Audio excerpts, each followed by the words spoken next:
Happiness is unbelievable. It seems that man cannot be happy. If you talk about your depression, sadness, misery, everybody believes it. It seems natural. If you talk about your happiness, nobody believes you. It seems unnatural. Sigmund Freud, after 40 years of research into the human mind, working with thousands of people, observing thousands of disturbed minds, came to the conclusion that happiness is a fiction.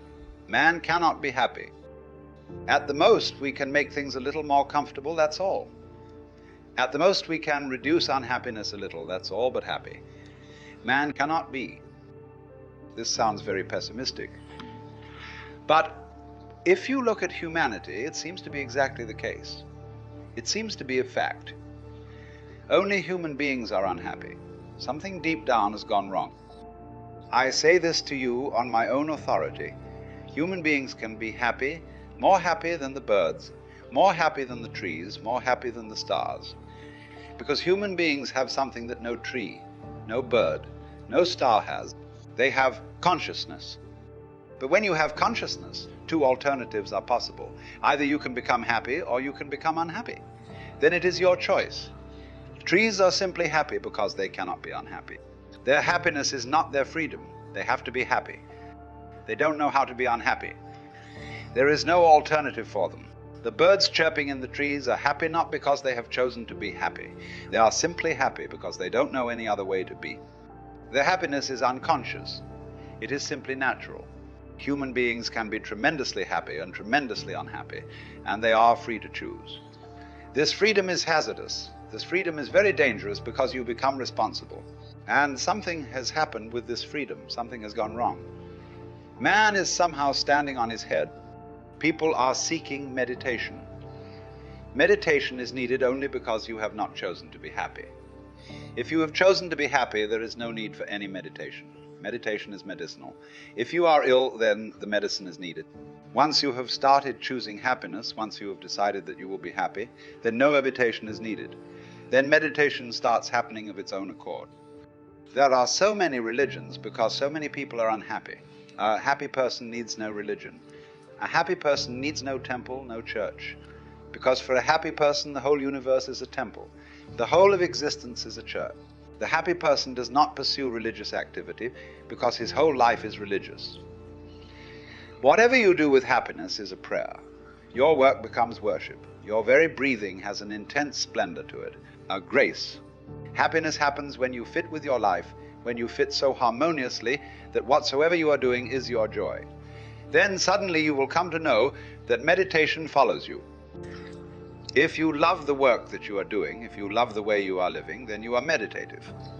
Then nothing distracts you. When things distract you, that simply shows that you are not really interested in those things. The teacher goes on telling small children, pay attention to me. Be attentive.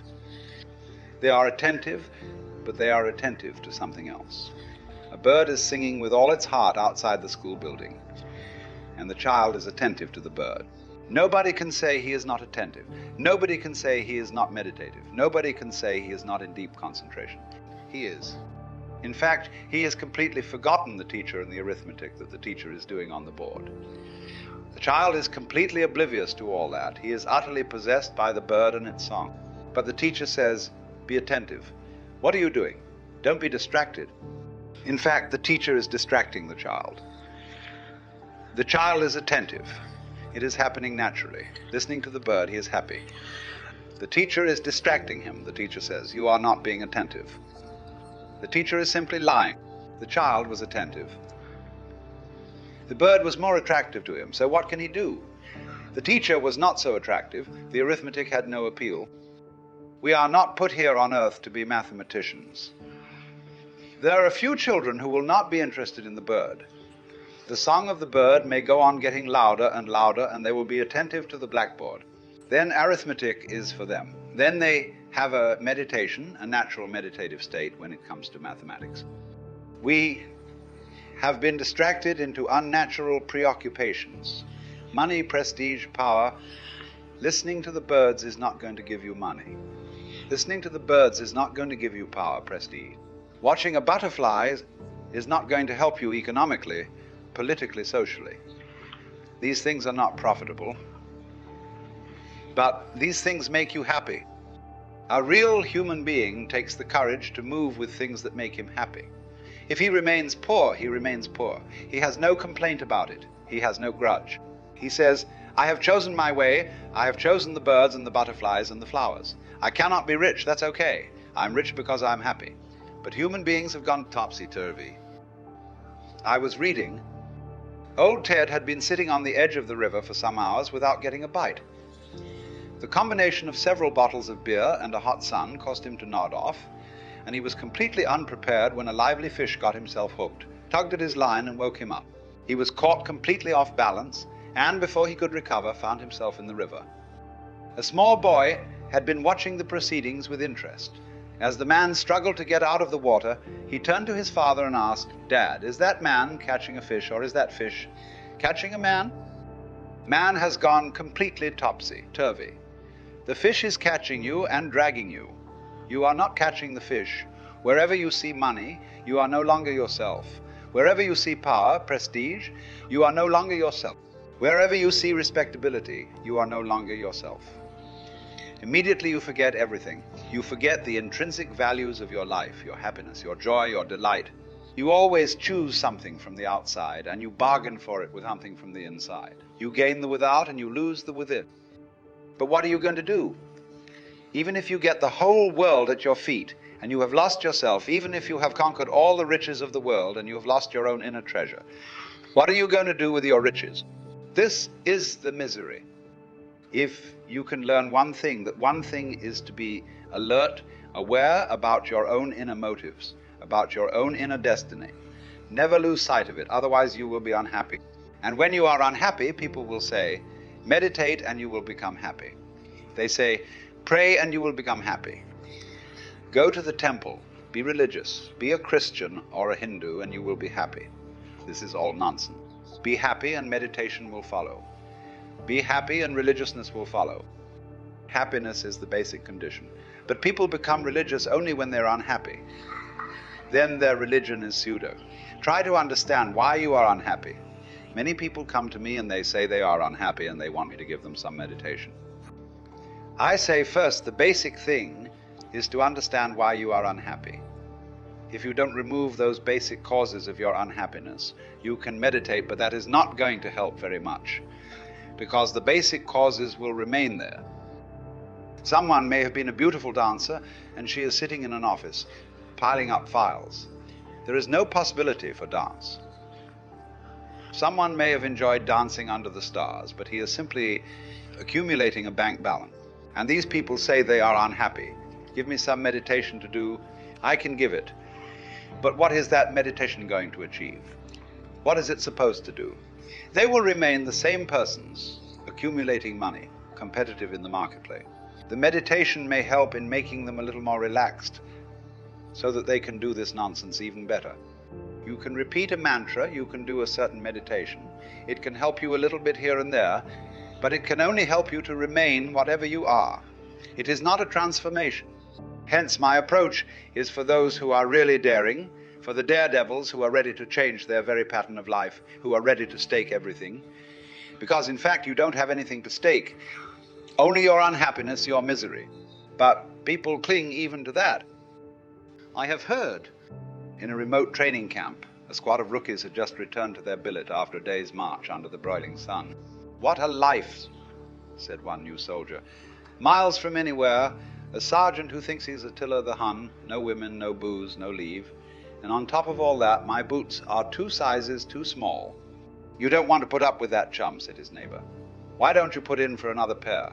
Not likely, came the reply. Taking them off is the only pleasure I've got.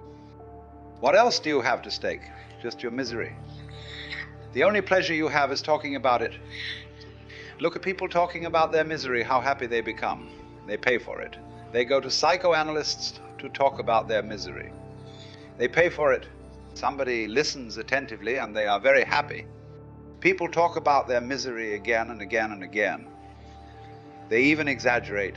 They embellish it. They make it look bigger. They make it look bigger than life size. Why? You have nothing but your misery at stake, but people cling to the known, to the familiar. The misery is all they have known. That is their life. Nothing to lose, but so afraid to lose it. As I see it, happiness comes first. Joy comes first. A celebrating attitude comes first. A life-affirming philosophy comes first. Enjoy. If you cannot enjoy your work, change. Don't wait, because all the time that you are waiting for Godot, and Godot is never going to come. One simply waits and wastes one's life. For whom, for what are you waiting?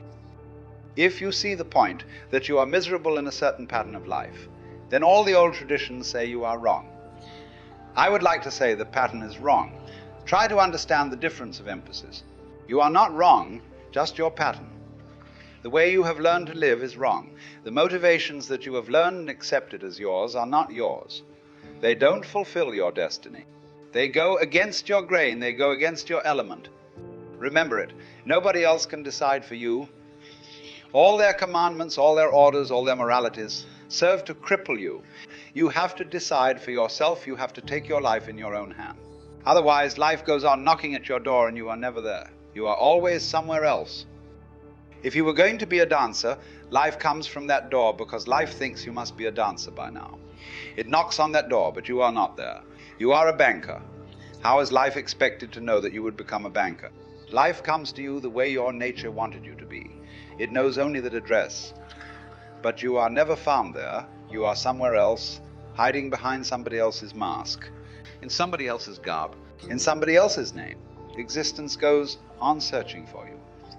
It knows your name, but you have forgotten that name. It knows your address, but you have never lived at that address.